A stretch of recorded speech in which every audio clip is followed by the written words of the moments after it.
Casey Concepcion at Filipino-Swiss boyfriend nito na si Mike Wooldridge. Hiwalay na nga ba? Sa pangalawang pagkakataon, muli na namang mainit na pinag-uusapan ang umano'y hiwalayan ni na Casey Concepcion at Filipino-Swiss boyfriend nito na si Mike Wooldridge. Ito'y matapos na i-unfollow nila ang isa't isa sa kanilang Instagram account ngayong araw Biyernes, May 31, 2024. Ang pangyayaring ito ay nagbigay ng isang malaking katanungan sa mga netizens kung opisyal na nga ba silang hiwalay. Bukod pa rito, hindi na rin umano makita ang larawan nila ni Casey sa Instagram feed ni Mike na kanyang ipinost noong September 2023. Matatanda ang naging usap-usapan na rin ang dalawa nitong nakaraang buwan lamang, April 2024.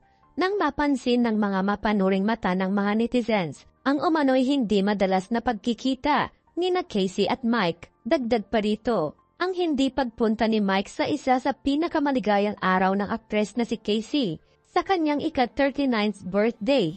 Agad namang dumipensa si Casey nang malaman nito ang mga kumakalat na espekulasyon tungkol sa hiwalayan nila. At para patunayan sa publiko na sila pa, ay nagpost ito sa kanyang social media account ng isang video kung saan tumanggap ito ng mga bulaklak mula kay Mike. Nagpasalamat pa si Casey sa ginawang pagbibigay ng bulaklak ng boyfriend nito kahit na malaya ito sa kanya. At nilagyan pa nito ng nakakakilig na caption, "Special thanks to Swizzy, who is in Switzerland, for sending me my first beautiful birthday glooms that lit up the mood and the whole room." Kasunod nito, ang pag-post pa ni Casey ng kanilang larawan, kung saan may nakalagay na sweet messages at pagbati sa kaarawan ni Mike. Naibsan ang pagdududa at espekulasyon ng mga netizens sa ginawang ito ni Casey. Ngunit pagkaraan lamang ng ilang linggo, muli na namang bumalik ang haka-hakang hiwalay na sila nang mag-post si Casey ng kanyang solong larawan at may makahulugang caption na "Moving On."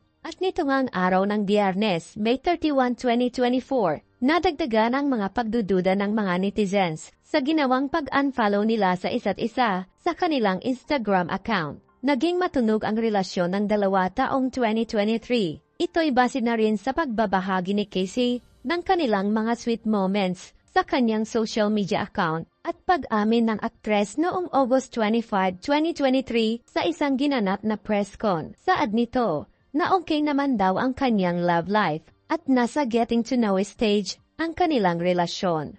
Anong masasabi niyo sa usapin na ito? Ibahagi lang ang inyong opinion sa ibaba at huwag kalimutang mag-subscribe para sa susunod pa nating mga bagong upload.